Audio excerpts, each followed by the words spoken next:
through the victim list. I saw Mr. Beagle, obviously, and then I saw Peter, and I started screaming and crying, and I had nothing. I couldn't do anything. I was just in complete tears. I was a wreck. Of course you were. I mean, this is life-changing. Even though you survived, obviously, to lose these people who were so close to you, this is forever life-changing, and to have to hear about 17 different people. And so, Carly, I want to bring you in because you also have lost people. You also endured all of this, and you were inside.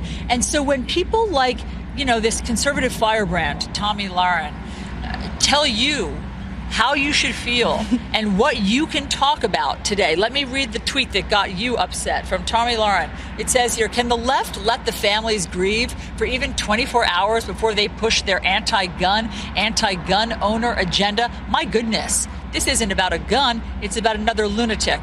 What did you think when you read that? I just got angry. Like, she's trying to use, left and right. I don't think it's about any sides of political parties or anything. It's about children died.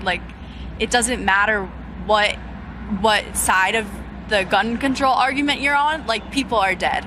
And when is the right time to talk about this? I think anytime. I think it's right now. I think it's 2 days ago.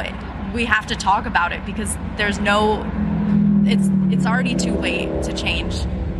I mean, I was so struck by what you said, that while it was happening, while you all were under siege, hiding behind desks, as Kelsey was, hiding in closets, you were all talking about it. So if you can talk about it while it's happening, you can talk about it today. Yeah, I don't think it should be someone else's choice on when we can talk about it, because it is something that is so sad. It happened at our school, and people are gone, and we have to talk about it because there's people dead.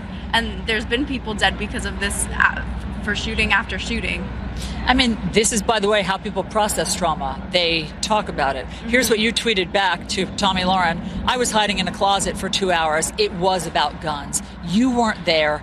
You don't know how it felt. Guns give these disgusting people the ability to kill other human beings. This is about guns. This is about all the people who had their lives abruptly ended because of guns. It's quite simple to you in your mind. Yeah, I don't think it should be an argument even. And I understand people want the right to bear arms, but there's people dead.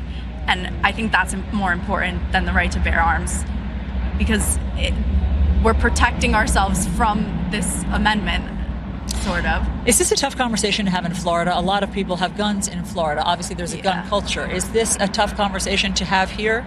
I think it's a tough conversation to have anywhere. I think there's a lot of people who are really passionate about guns and they love guns, but I don't see a need for it when there are people that are being killed. Yeah. Kelsey, what do you want to say to the leaders, to people who have some power to perhaps stop this from happening at another school? What message do you want them to know about what you all have endured here? I just want them to know that something actually does need to happen. After Sandy Hook, after all the other shootings, and then having it happen at my own school, something needs to be done, or it's going to continue.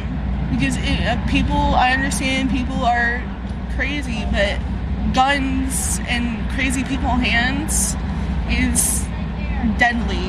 And I lost two of my closest people to me because of guns, and no one's doing anything about it.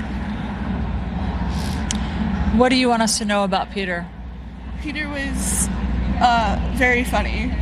I used to joke around with him and call him Peter Griffin, and he'd laugh with me. He was one of my closest friends, and he was very kind.